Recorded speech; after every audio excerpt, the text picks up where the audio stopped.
teacher Flávia Moura and I'm back. Olá pessoal, eu sou a professora Flávia Moura, estou aqui de volta. Bom, hoje nós vamos ficar aí com vocês, meus alunos aí do segundo ano, e a gente vai iniciar as nossas aulas 21 e 22 e eu resolvi fazer da seguinte forma.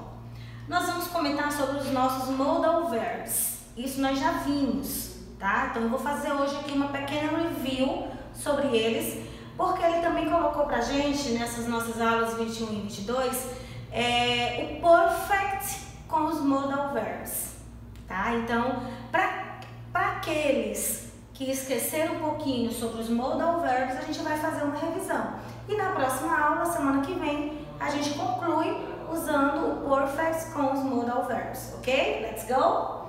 Bom, primeiro nós vamos lembrar para que servem esses modals. Então, os modal verbs são verbos auxiliares utilizados para complementar ou mudar o sentido dos verbos principais das frases, como, por exemplo, uma obrigação, um conselho, uma possibilidade, capacidade, uma dedução. Isso pode ser no presente, passado e futuro, ok? Então, de cara, a gente já sabe que eles são verbos auxiliares. Então, eu vou precisar desse verbo auxiliar e do meu verbo principal, que aí ele vai dar o sentido da minha frase, tá? Então a gente vai lembrar um pouquinho quais são eles e quando é que a gente usa cada um deles.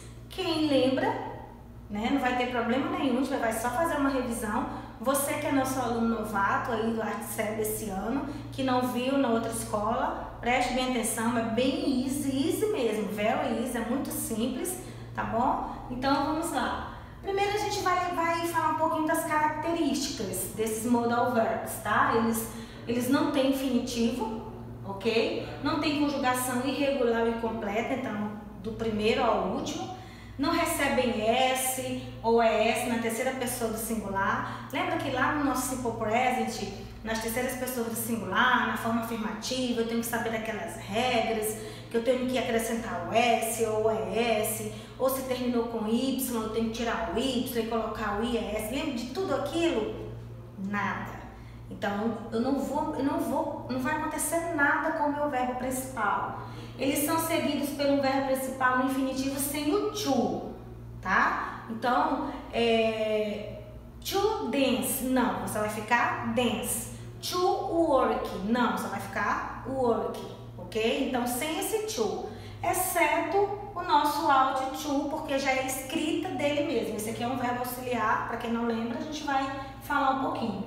Porque aí eu coloquei aqui, são seguidos pelo verbo principal no infinitivo sem o to. Aí mais na frente você vê esse to aqui, né? A Flávia acabou de dizer que é sem o to, mas aqui é porque já é escrita dele mesmo, tá? Então é por isso que eu coloquei logo aqui.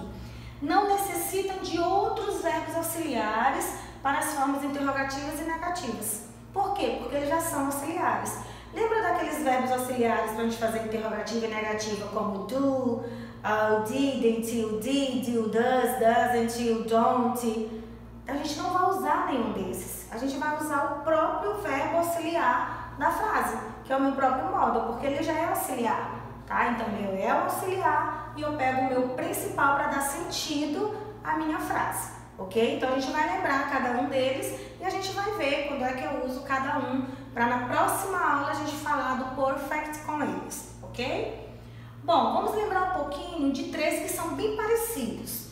O must, o should e o meu ought to, ok? O must é de dever, né? De dever, mas como uma obrigação, né? Você deve pagar suas contas. Então, eu já uso o must, porque é uma obrigação você pagar suas contas, tá? O should é de deveria, tá? Que é mais um conselho. Olha, eu acho que você deveria estudar um pouquinho mais para você passar. Então, aí é um conselho, tá? E o ought to, ele também é dever ou deveria, mas também como conselho, tá bom?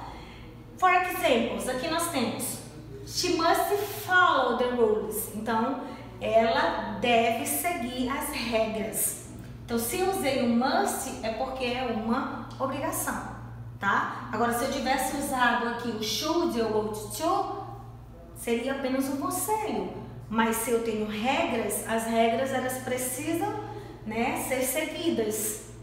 porque senão vai ter uma consequência, então é uma obrigação. Então, nesse caso, eu uso must. Ah, Flávia, então, como é que eu vou saber se eu vou usar o must, o should, o ought to?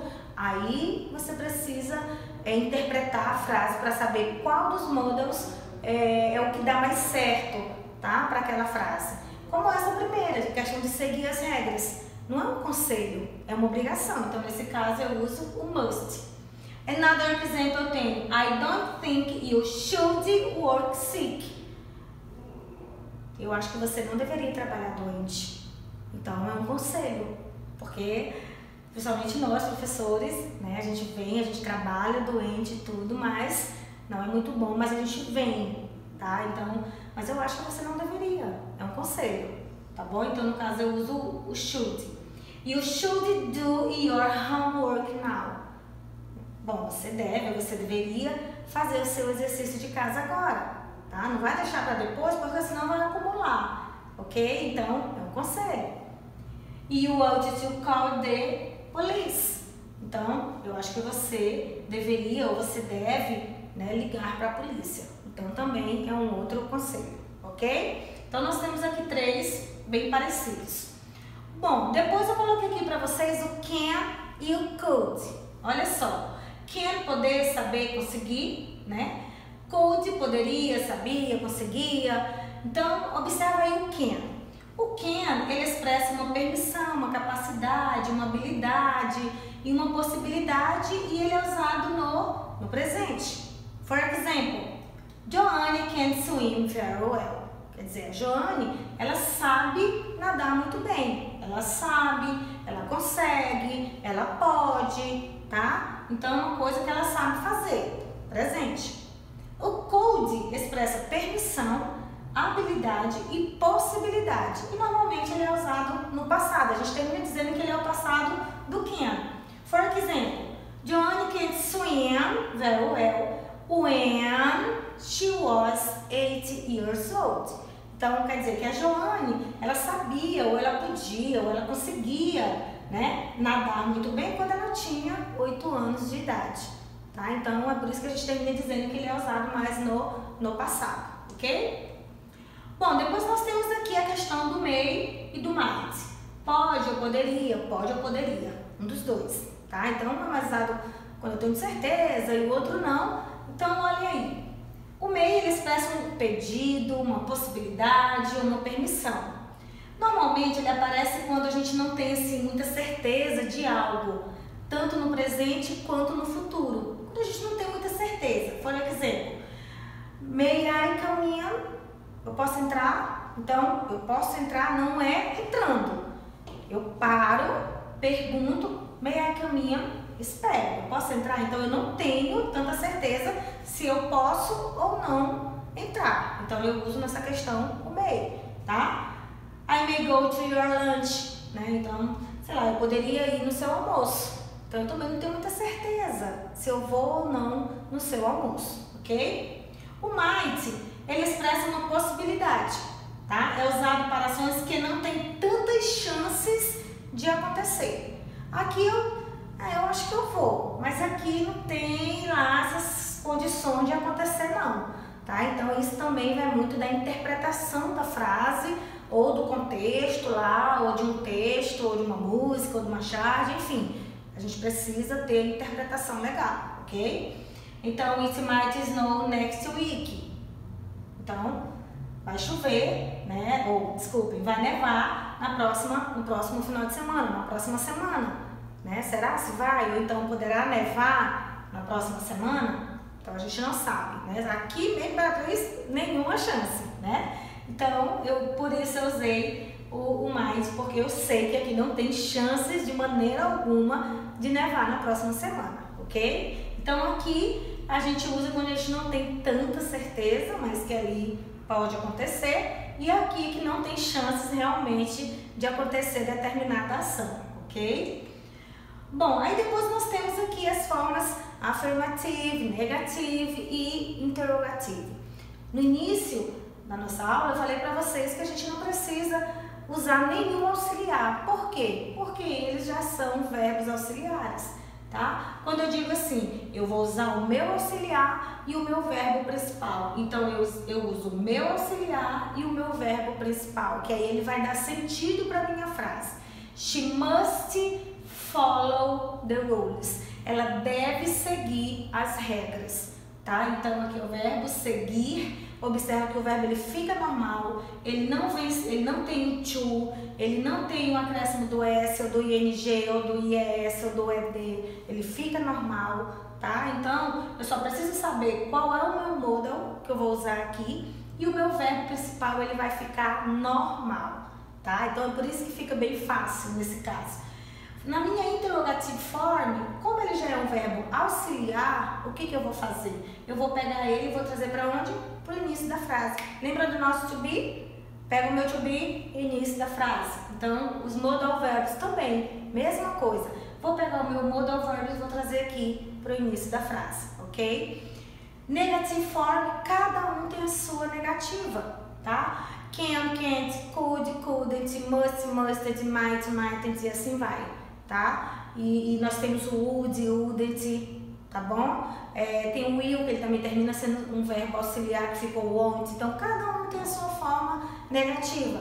Tem a negativa normal, que segundo ano não vai usar, vamos usar as nossas formas contratas, tá? Nossas contractions forms.